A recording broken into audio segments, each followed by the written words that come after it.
Hey there, welcome back, and I've got a quick, relatively simple video I want to make for you guys that are watching.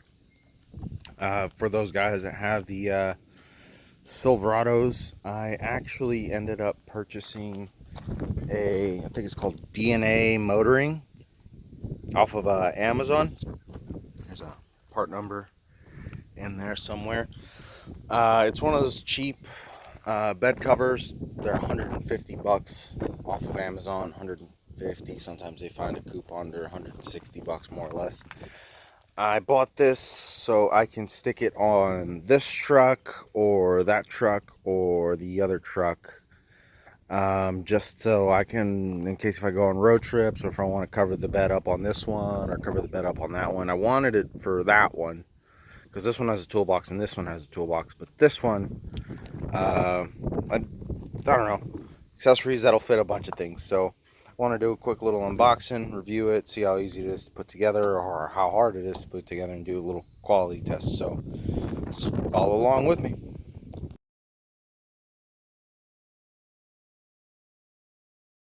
So this is what you'll get when you unbox it. So right here we got the cover itself. Looks like over here on the sides we got all of the rails right there, right here, and then this is some form of weather stripping. It looks like there's an actual LED light in there. What I'm hoping that I ordered is something similar to what I put on the wife build over here. Something like you just pull on it and just pops right off like that. But yeah, and it looks like there's a little box with hardware in here. So yeah, keep opening stuff.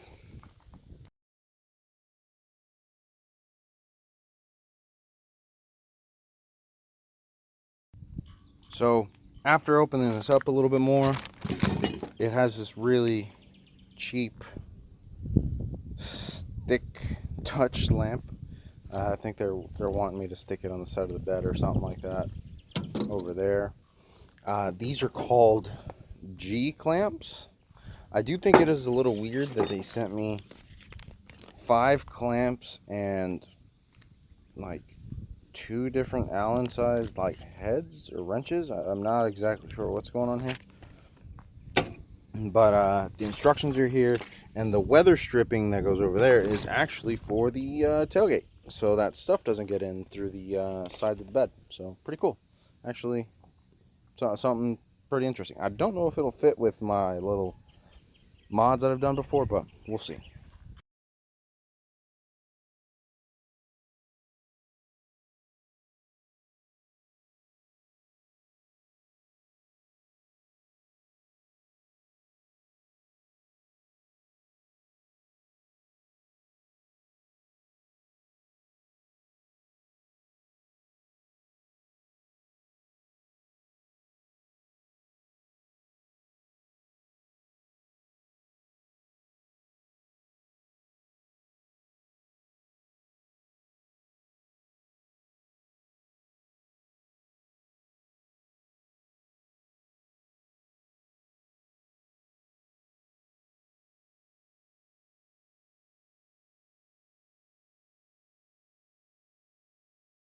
So before I keep going, I'm going to show you a little bit of the hardware that before I lock it all in. This rail's kind of nice.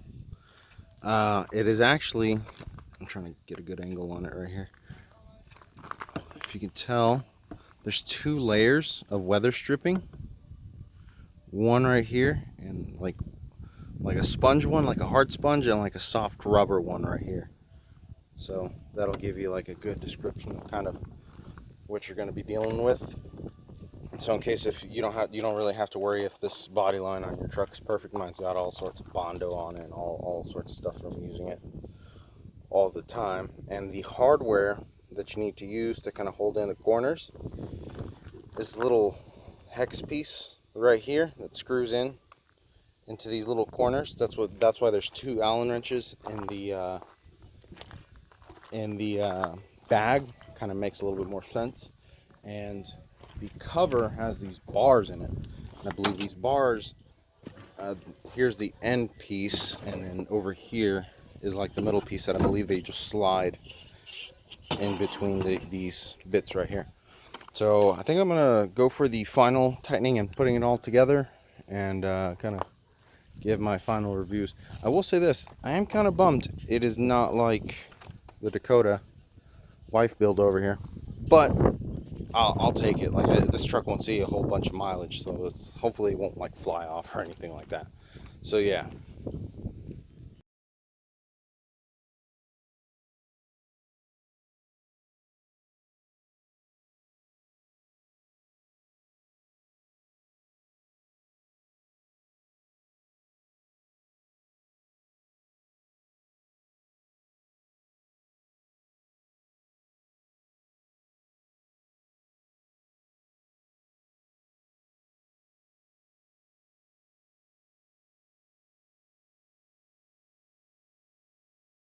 So this right here is the end result. I haven't tightened it all the way down, but fits really well. I just wanted to kind of show it off a little. I'm not sure if it's going to go on that truck yet, but they're all 6.5 foot beds here, so it'll fit on all of them, except for that one, but that one was already got its own cover. Just messing with it, I realized there is like a little, like a string you have to pull to get this thing to unlock, like that. But it takes a minute to get used to, like that. So it's got these like interlocking kind of joints right there, and with like pressure they'll kind of lock into place, and then the rest is just kind of Velcro right there, and you can see that bar right there, and you can just kind of roll it up like a taco, like so. And yeah, she's good to go. So I'm gonna tighten everything down. Honestly, 1 out of 10, I'd give this thing about an 8. I don't know how well this Velcro is gonna hold up. I've had that one for a couple of months now. It's been great. It hasn't like budged or caved in or anything like that. Even water sits on it real good. It just rolls off whenever you start driving. I want to see what this does kind of long term, but for 150 bucks, like, I'm not going to be complaining a whole lot. So if anyone out there is tempted to buy one of these, you kind of get to see how difficult it is to put on. I started around 6:30, and it is a 7:42 right there. And so about an hour and a half of me just kind of like messing around, I guess, reading the instructions, opening up the package and stuff like that. So yeah, that kind of gives you an idea of what you kind of get yourself into. Not too difficult. Yeah, hope this helps you out, and come back and we'll do something else later. Before I go, I figured show you this, what it looks like all the way rolled up right there, not blocking too much of your view if you have it rolled up. And I still got easy access to my toolbox over here. I will say this, one thing to consider is this bracket. This bracket, I kind of had to slide it back a little bit because on that side I have plenty of space to keep it over there. But for clearance, when you open your toolbox, this isn't enough space for this G clamp, whatever it's called, to fit into this spot over here. It's just not big enough. But yeah, something to consider whenever you're putting your truck together. I hope this helps. Peace.